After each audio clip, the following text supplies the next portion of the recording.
uno de nuestros versículos claves para esta serie, Salmos 42, versículo 1 y 2. Como el siervo anhela, di conmigo anhela. Como el siervo anhela las corrientes de las aguas, así te anhelo, oh Dios. Tengo sed de Dios, del Dios viviente. ¿Cuándo podré estar ahí delante de su presencia? Este es un salmo, es poesía, nos inspira, nos relacionamos muchas veces.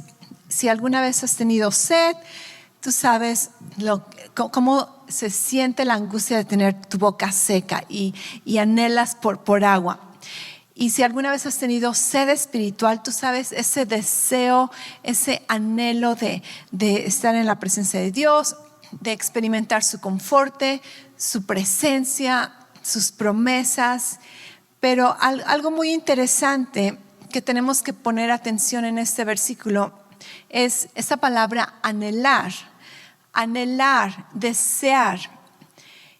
Y necesitamos entender que tú no puedes desear algo que no conoces.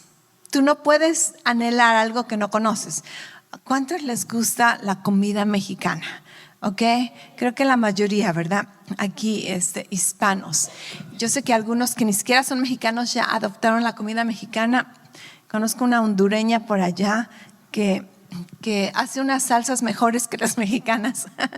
Entonces, anhelamos algo. ¿Cuántos anhelan? Espero no antojarlos ahorita. ¿Cuántos anhelan unas enchiladas? Una torta cubana. Me encantan las tortas cubanas.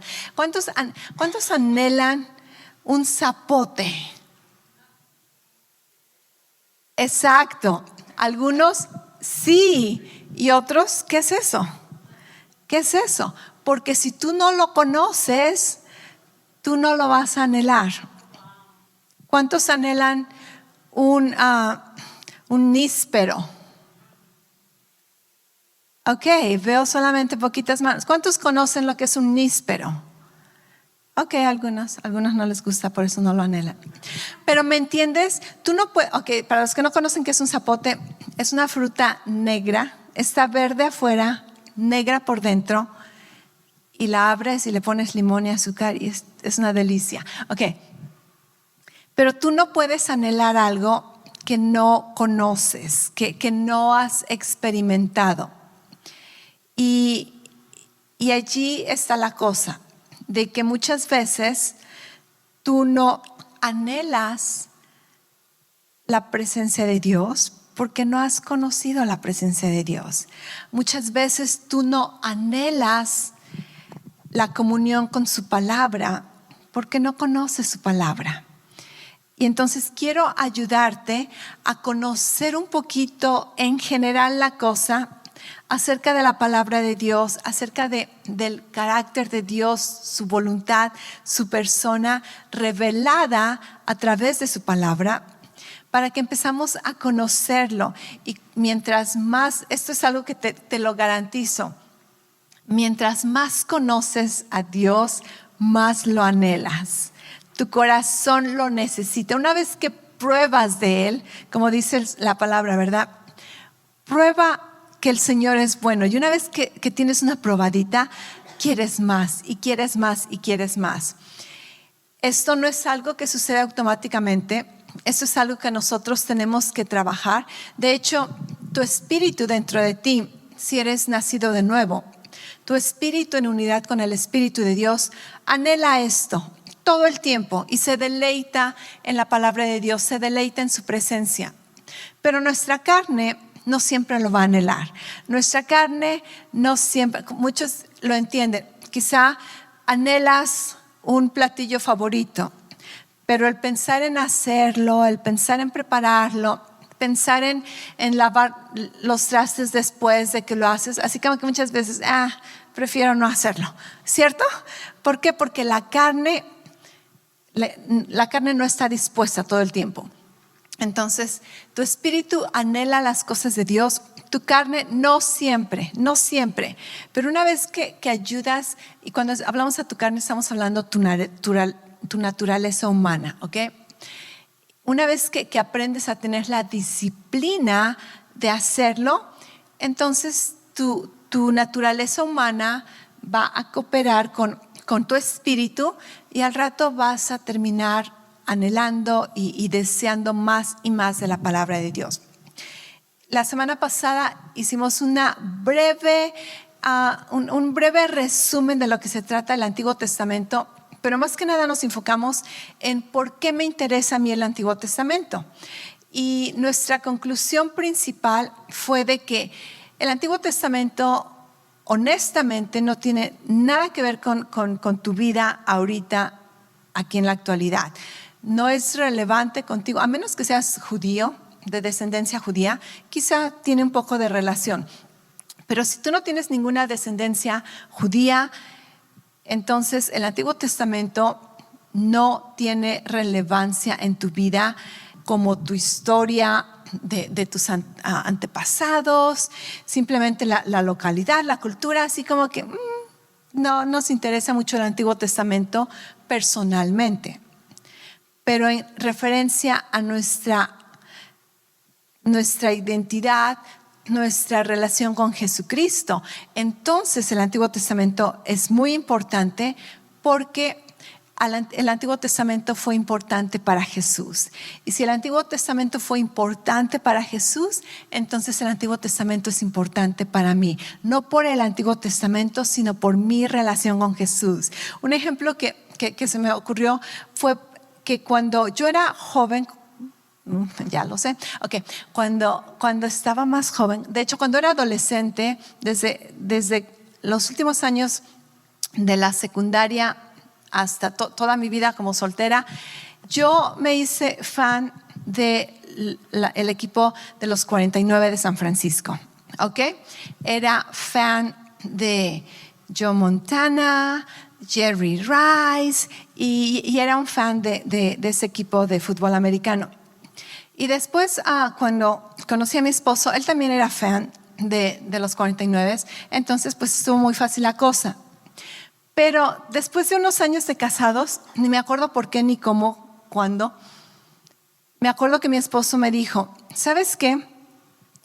Estamos aquí en Arizona y creo que el equipo de los Cardinales de Arizona empezaron como que a organizarse más fuerte y me dijo, necesitamos cambiar nuestra alianza y vamos a hacerle fiel al estado de Arizona. Y a mí no me interesaban los Cardinales, pero tampoco en ese tiempo ya se habían retirado Jerry Rice y Joe Montana, entonces así como que también fue muy fácil para mí decir, voy a cambiar mi alianza a los Cardinales de Arizona. ¿Por qué? No por ellos, sino por estar en unidad con mi esposo y por mi relación con mi esposo, por complacerlo.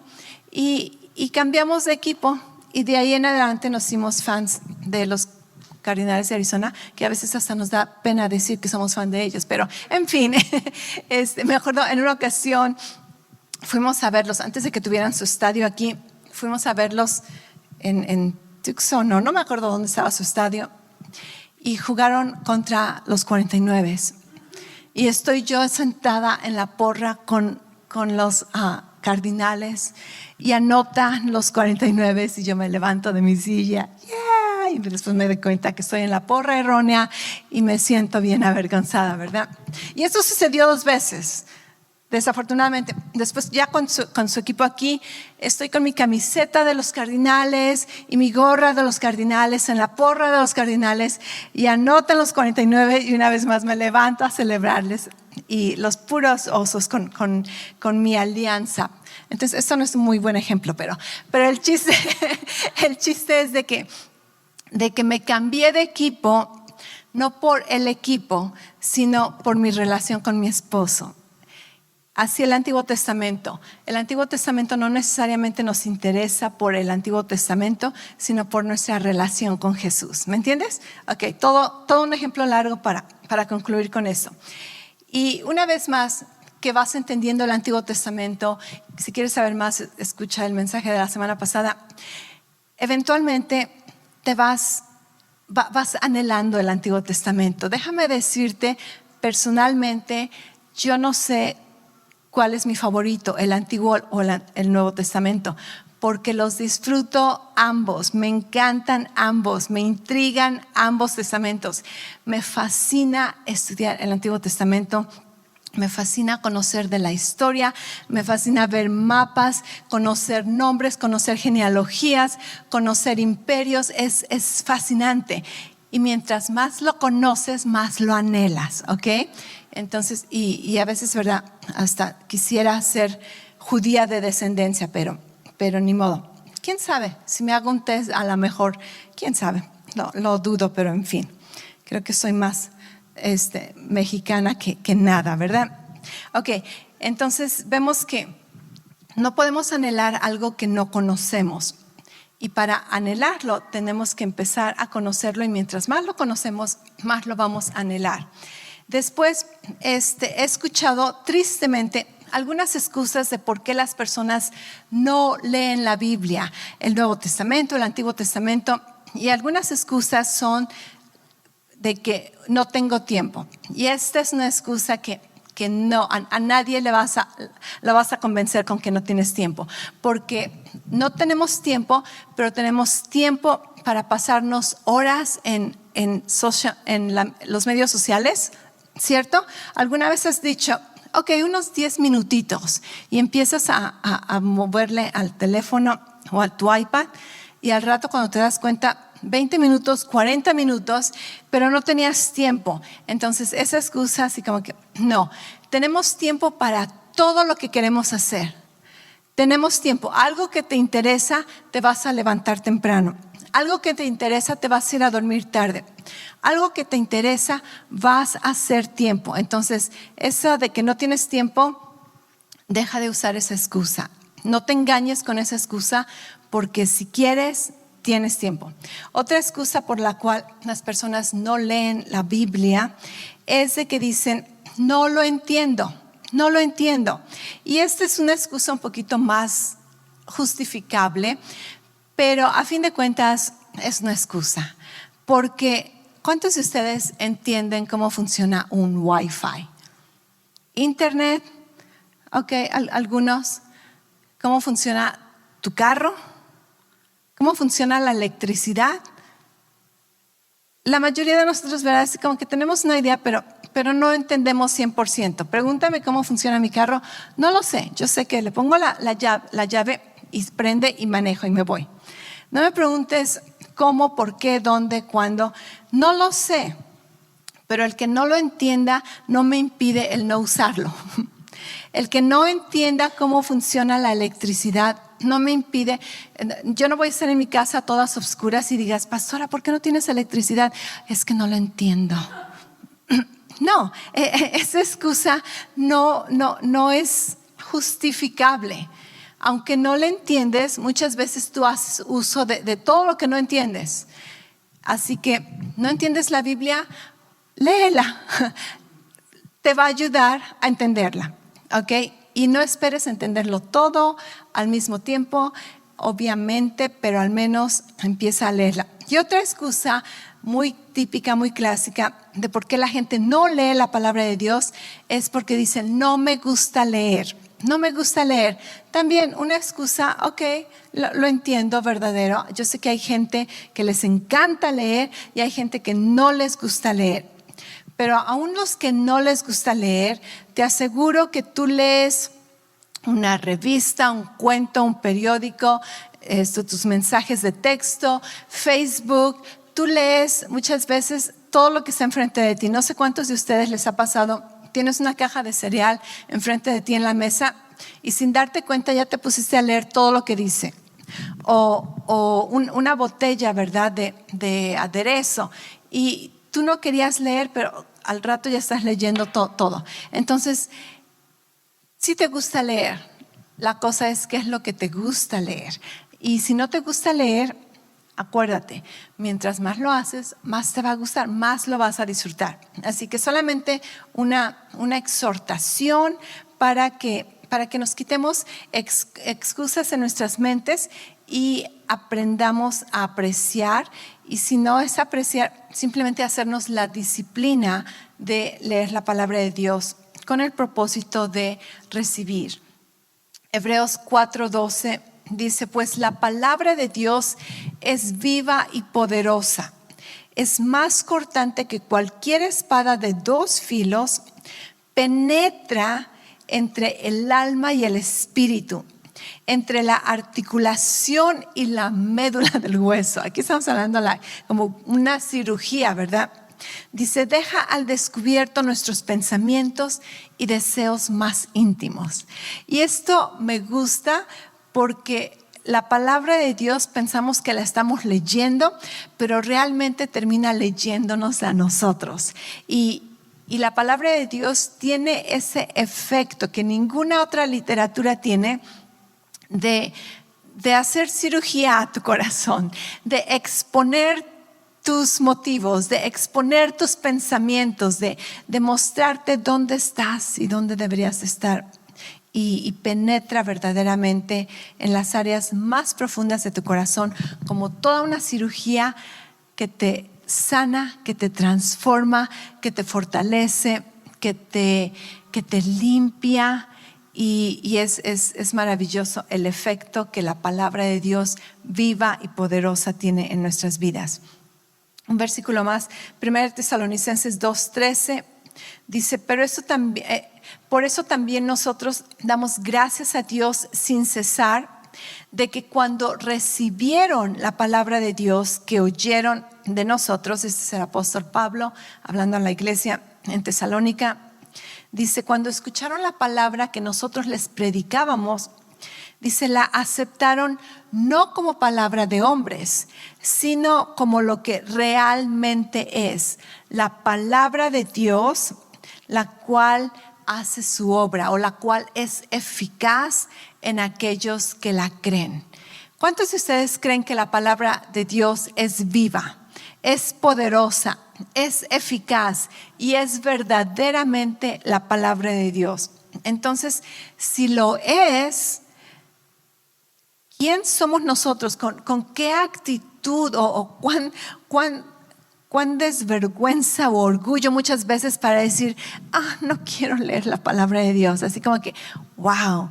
No, tenemos que apreciarla, tenemos que valorar, tenemos que reconocer lo bendecido que somos de tener la palabra de Dios en nuestras manos. Miles de personas han muerto para que nosotros tengamos la palabra de Dios en nuestras manos. Y ahora en nuestras vidas tenemos la palabra de Dios en forma digital. La puedes cargar contigo todo el tiempo en tu teléfono, la puedes tener en la computadora y obviamente están las versiones en papel que muchos de nosotros ya casi no utilizamos. Déjame enseñarte. Esta Biblia es mi Biblia, la primera Biblia que tuve. La he tenido que empastar 2 veces y la pobrecita tiene 35 años conmigo. Me la regalaron unos meses después de que recibí a Jesús en el 1988. Yo sé, estoy exponiéndome qué tan vieja soy. Mis hijos piensan que porque soy de los 1900 tengo como 100 tantos años. Piensan que soy toda una antigüedad. No entienden que no lo soy. Esta es una Biblia, la Biblia más reciente que tengo. De hecho, es solamente el Nuevo Testamento. Me la regalaron. Y esta Biblia tiene 4 versiones. Es el Nuevo Testamento en 4 versiones. Así que tú puedes leer el mismo versículo en la Reina Valera, Dios habla hoy, la Biblia de las Américas y la Nueva Versión Internacional. Se me hizo genial, un regalo precioso. Y esa es la Biblia, no necesariamente esta, tengo otra en mi casa. Esta es la Biblia que más estudio y es la versión bilingüe, donde toda una columna es español y la otra columna es inglés. Y me interesa mucho leer las 2 versiones porque, en primer lugar, todavía sigo aprendiendo cómo hablar inglés y el vocabulario de inglés, pero además porque muchas de mis enseñanzas y muchos de los libros que uso para estudiar son en inglés, entonces es bueno tener ambas versiones. Hay tantas Biblias, hay Biblias bonitas, femeninas, masculinas, hay Biblias de todo tipo, hay muchas versiones. lee la versión que te guste. ¿Qué tal? Ahorita no estamos hablando de cuál versión es para estudiar, cuál es para leer. Encuentra una versión que le entiendas, que se te hace fácil leerla y léela. Lee esa versión. Pero más que nada, reconoce que tienes la palabra de Dios delante de ti y que es viva y que es eficaz. Ok, un resumen bien breve del Nuevo Testamento. ¿Listo? Para estudiar el Nuevo Testamento tenemos que hacer una comparación con el Antiguo Testamento. El Antiguo Testamento comienza con Dios. Génesis 1:1, en el principio era Dios, y después el Nuevo Testamento comienza con Cristo. Mateo 1:1 empieza con el nacimiento de toda la historia de Jesucristo. El Nuevo Testamento es, así como el Antiguo Testamento, una biblioteca, ¿ok? Está compuesta de diferentes libros. Le llamamos libros, en realidad eran manuscritos y de diferentes autores. Entonces el Nuevo Testamento, igual que el Antiguo Testamento, no es un libro que vas a leer de corrido, es un conjunto de libros, un conjunto de materiales de diferentes autores, de diferentes tiempos. El Nuevo Testamento se escribió, todos los diferentes libros en conjunto se escribieron aproximadamente en el año 40 al año 90 después de Cristo. Entonces, una vez que Jesús muere, resucita, asciende al cielo, como unos 10 años después se escribe lo que se conoce como el primer evangelio, y después las epístolas. Y el Antiguo Testamento, cuando tú abres tu Biblia, empieza con los evangelios. Los evangelios son cuatro libros que hablan acerca de la historia de Jesús. Evangelio significa buenas nuevas, y estas buenas nuevas es de que Dios vino a la humanidad, Dios vino a la tierra. Los evangelios hablan de la historia de Jesús por lo regular desde su nacimiento y toda su obra redentora hasta su resurrección y ascendencia. Entonces, están los evangelios, 4 evangelios: Mateo, Marcos, Lucas, Juan. Después tenemos el libro de Hechos. El libro de Hechos es un libro histórico que habla acerca de cómo la iglesia empezó su movimiento, su influencia aquí en la tierra, una vez que los apóstoles, los discípulos de Jesús, empezaron a esparcirse y a predicar el mensaje de que Jesucristo era el Salvador, el que resucitó de los muertos. Después del libro de los Hechos, tenemos toda una categoría de epístolas. Y el Nuevo Testamento, así como el Antiguo Testamento, no están organizados cronológicamente, ¿ok? Esto no entiendo por qué. Como que si no fuera difícil la cosa, o suficientemente difícil, decidieron ponerla junto en forma desorganizada. Y para los que nos gustan las cosas peculiarmente, es como un dolor de cabeza, ¿no es cierto? Pero sí es como que, ¿por qué me lo desorganizaste? Pero así es lo que es. Ok, entonces el Nuevo Testamento, aunque empieza con los evangelios, después Hechos, después las epístolas, no necesariamente así fueron escritas en orden cronológico. Nos cuentan la historia en orden cronológico, pero no quiere decir que fueron escritas en orden cronológico. No sé si me entienden. Por ejemplo, uno de mis hijos tenía una camiseta de Lightning McQueen cuando era chiquito, y era una camiseta favorita. La usó por años hasta que ya no le quedaba, ¿verdad? Era una camiseta como de manga larga y después era de manga corta, porque creció y ya no le quedaba. Y muchas cosas las regalamos o las tiramos y ya están muy viejas. Y esa camiseta, él decidía que quería todo el tiempo estar con esa camiseta. Y lo que se me ocurrió es hacerle una almohada con esa camiseta. Y entonces corté la camiseta, de hecho mi mamá la hizo.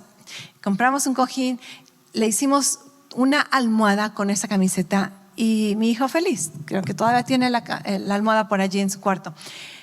Pero una cosa es la fecha en cuando esa almohada se hizo y la fecha cuando la camiseta fue hecha. ¿Me entiendes? Entonces yo te podría decir, la camiseta fue hecha, no sé, ¿verdad? Como hace 17 años, no lo sé. Pero la almohada fue hecha como 10 años después. Entonces, así nuestro Nuevo Testamento es la almohada. Cada libro del Nuevo Testamento son las camisetas, ¿ok? Entonces, una camiseta, un libro del Nuevo Testamento pudo haber sido escrito en el año 40, pero la Biblia puesta junta se hizo mucho, mucho después. ¿Me estás entendiendo? Espero que no te esté revolviendo con estos datos. Entonces, tenemos después las epístolas. Las epístolas la palabra epístola no significa que es la esposa de los apóstoles. ¿Ok? Hay una persona que pensaba que una epístola era la esposa de un apóstol. No, la palabra epístola son cartas.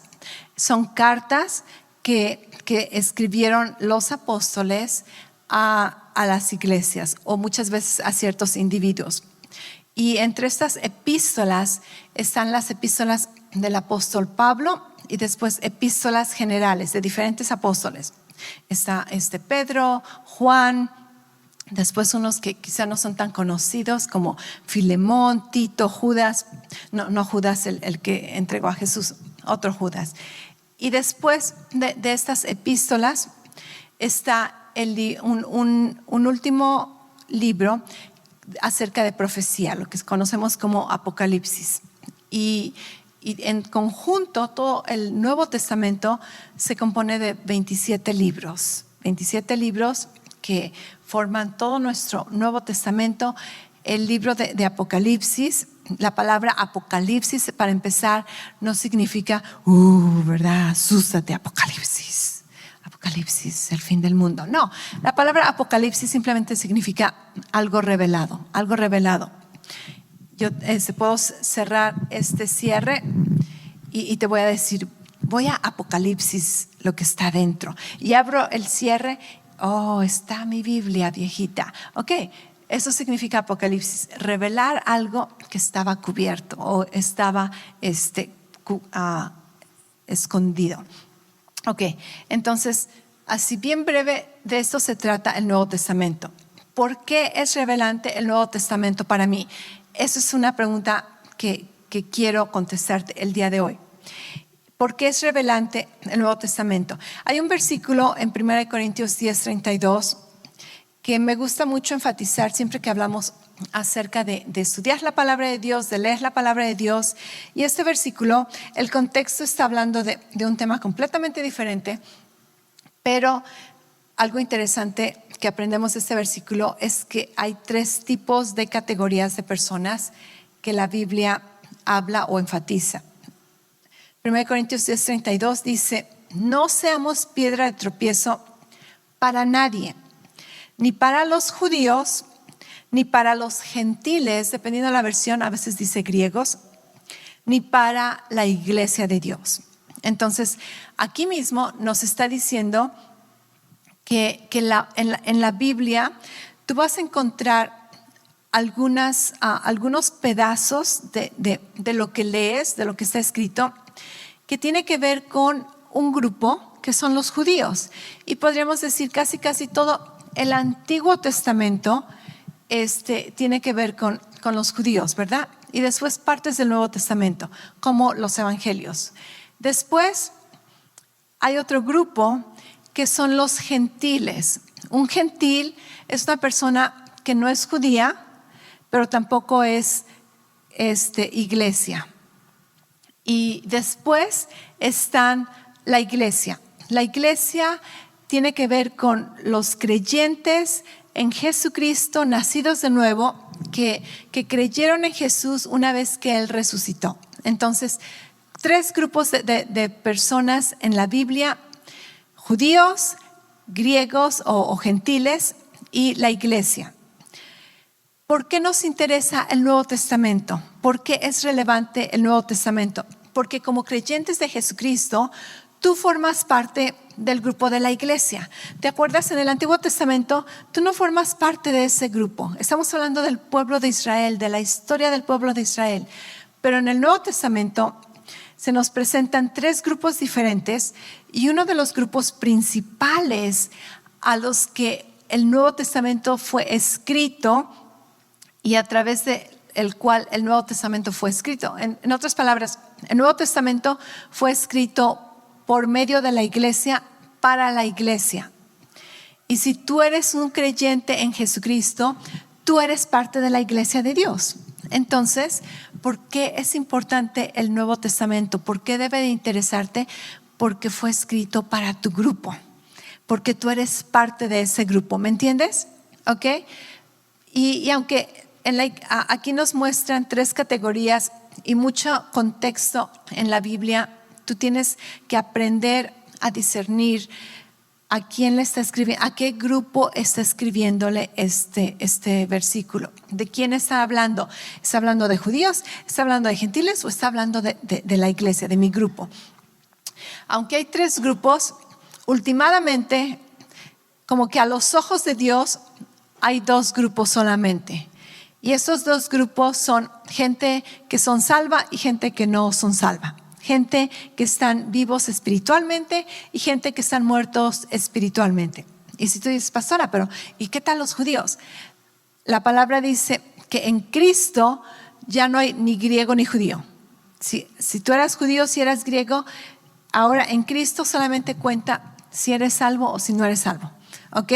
Y el Nuevo Testamento, una de las razones por las cuales te interesa el Nuevo Testamento y lo quieres conocer y lo quieres estudiar y quieres meditar en él y quieres que te ayude a transformar tu vida, es porque el Nuevo Testamento debe discernirse espiritualmente. Y si tú recibiste a Jesús como tu Señor y Salvador, entonces tú estás vivo espiritualmente. Quiere decir que tú tienes lo que se necesita para entender el Nuevo Testamento. El Nuevo Testamento no fue escrito para la gente que no ha nacido de nuevo. No intentes, no pierdas tu tiempo predicándoles con versículos a gente que no conocen a Jesús. No te entienden, no lo pueden entender. Aunque quisieran, no lo pueden entender porque el Nuevo Testamento, de hecho la Biblia, debe discernirse espiritualmente.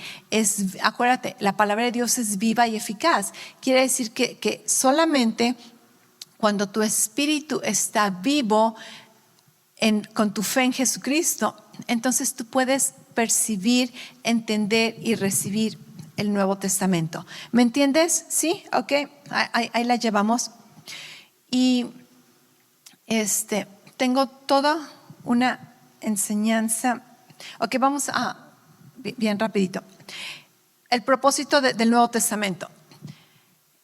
El propósito del Nuevo Testamento para la iglesia es el mismo propósito del Antiguo Testamento para el pueblo de Israel. ¿Te acuerdas que Dios escogió a la nación de Israel? La familia, empezando con la familia de Abraham, Dios escogió a la nación de Israel para que ellos fueran luz a las naciones, para que fueran luz a los gentiles, a los gentiles, para que ellos representaran a Dios y dieran a conocer el carácter y la persona de Dios. Entonces, ahora nosotros tenemos esa misma responsabilidad. Ahora, en este tiempo, no que la iglesia ha reemplazado a Israel, ¿ok? Esta es toda una enseñanza, una creencia en algunos grupos cristianos donde creen que la iglesia ha reemplazado a Israel, y esto no es verdad, ¿ok? Israel es Israel y nada va a reemplazar a Israel. Dios no ha terminado de trabajar con Israel y sus planes quedan allí. Simplemente ahora estamos como en una pausa con el pueblo de Israel, en un medio tiempo, y el equipo, más bien el juego es Israel contra las naciones, ¿ok?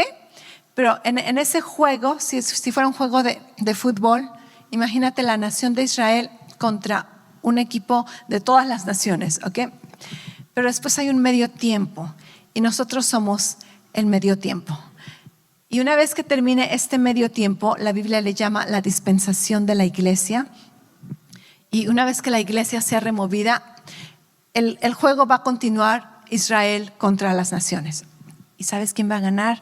Israel, ¿ok? Así que tú quieres estar de parte de ese equipo. Así que la iglesia no ha reemplazado a Israel. La iglesia nunca va a reemplazar a Israel. De hecho, en Romanos, creo que es Romanos 14, Romanos 11, no me acuerdo, hay un versículo donde dice, no te jactes, te sientas aquí muy acá porque ahora ya eres iglesia y todos los beneficios que tienes. Dice, al contrario, agradece que fuiste injertado en la familia de Israel. Así que nosotros no somos verdaderamente los meros de la historia. El pueblo de Israel continúa, y la razón por la que nosotros podemos recibir de su pacto, de sus bendiciones, de sus promesas, es porque somos injertados, pero nosotros no somos la planta original. Y como que Dios nos pone en nuestro lugar bien fácil, ¿verdad? Así, pero en este medio tiempo, en esta dispensación, lo que la Biblia habla, el misterio de la iglesia, el misterio que estaba oculto, es ese tiempo. Entonces, en ese tiempo, ahora nosotros tenemos la misma responsabilidad que el Antiguo Testamento, que el pueblo de Israel tenía en el Antiguo Testamento. Ahora, nuestra responsabilidad es ser luz a las naciones, ser luz a los gentiles, es representar a Cristo, ser embajadores de Él, dar a conocer su grandeza, dar a conocer la persona de Dios, dar a conocer los planes de Dios, ¿ok? El mismo plan, el mismo propósito por el que tenemos el Antiguo Testamento para Israel es el mismo propósito por el cual tenemos el Nuevo Testamento para la iglesia.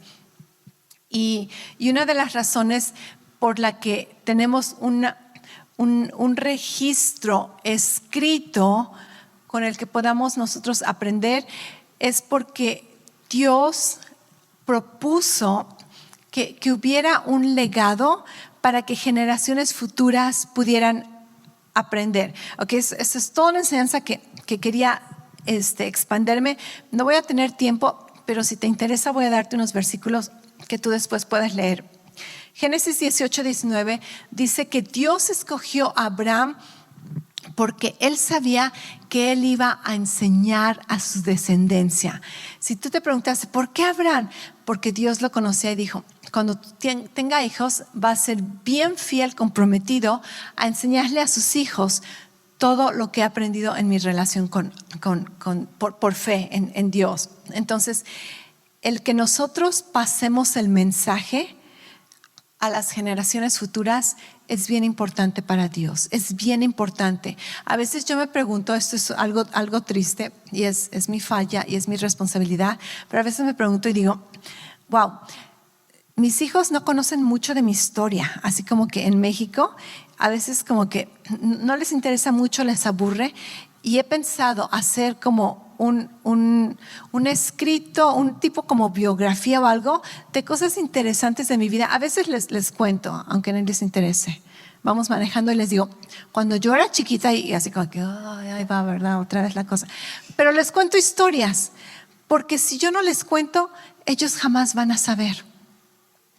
Y después, generaciones después, les pueden decir, oye, ¿y tu mamá? ¿Quién sabe? Nunca me dijo, no lo sé. ¿Ok? Entonces, es importante, para las cosas que interesan, que valen la pena, pasar el mensaje. Y Dios escogió a Abraham porque dijo, sé que Él va a mantener la práctica, la enseñanza, el camino a las descendencias. Después vemos qué sucede en Mateo 28. Al final, cuando Jesús resucita, llama a los discípulos y les dice, toda autoridad me ha sido dada en los cielos y en la tierra, por tanto, id y haced discípulos a todas las naciones, bautícenlos en el nombre del Padre, del Hijo, del Espíritu Santo. Dice, enséñenles a guardar todo lo que yo les he enseñado. Otra vez, el mismo propósito. Ahora es nuestra responsabilidad. Y gracias a Dios que los apóstoles verdaderamente hicieron eso. Predicaron a Jesús, bautizaron y enseñaron a más generaciones. Y ahora, después de 2000 años y tantos, nosotros seguimos siendo enseñados y seguimos enseñando, pasando el legado. Amén. Entonces, ese es uno de los propósitos por los cuales tenemos un registro escrito. Pero otro propósito es de que no solamente es para que conozcas historia. Por ejemplo, el pueblo de Israel, a través del Torá, ellos conocían de dónde salieron de Egipto, quiénes eran, ahora son el pueblo escogido de Dios, y cuál es su llamado y su propósito. También el Nuevo Testamento nos enseña ahora a la iglesia de dónde salimos, del pecado del mundo, de Egipto, del Egipto espiritual. ¿Quiénes somos? El pueblo escogido de Dios, y cuál es nuestro llamado y nuestra responsabilidad. ¿Me entiendes? Entonces, para entender el Nuevo Testamento es bien fácil hacer como una analogía con el Antiguo Testamento. Pero la cosa que quería expandir, y lo vamos a dejar para el próximo mensaje, el próximo domingo, es de cómo leer la Biblia. Y aquí hay una práctica que si tú no la has aplicado, creo que te va a ayudar muchísimo. A mí me gusta, y más que nada es bíblica, y es una de las maneras en las que Dios deseaba que se leyera la Biblia de esta manera. Y te voy a dar versículos en el Antiguo Testamento y el Nuevo Testamento de cómo Dios quería que se leyeran todos estos registros que habían sido escritos. Pero tienes que regresar la próxima semana. Ok, vamos a orar. Padre, gracias por tu palabra. Gracias, Dios, por habernos injertado en la familia de Dios. Gracias, Padre, de que nuestros ojos han sido abiertos por la fe en Jesucristo, y ahora estamos vivos espiritualmente y podemos recibir tu palabra, podemos entender tu palabra, podemos aplicar tu palabra en nuestras vidas. Y tu palabra es viva, es eficaz, y nos lee tanto como la leemos, y nos transforma, nos ayuda a corregirnos, a transformarnos, a ser guiados, nos consuela, nos conforta, nos sana, nos libera. Padre, gracias por tu palabra. Ayúdanos, Dios, a ser fieles. Oro por aquellas personas que quizá nunca han leído la Biblia y quieren comprometerse. Oro, Padre, que tú les ayudes por medio de tu Espíritu Santo a ser fieles a esos deseos y a anhelar, y mientras más te conocen, más lo van a anhelar, y a crecer espiritualmente con la fe que tu palabra produce en nuestras vidas. Esto lo creemos, lo confesamos, lo recibimos por fe, y te damos gracias en el nombre de Jesús. Amén.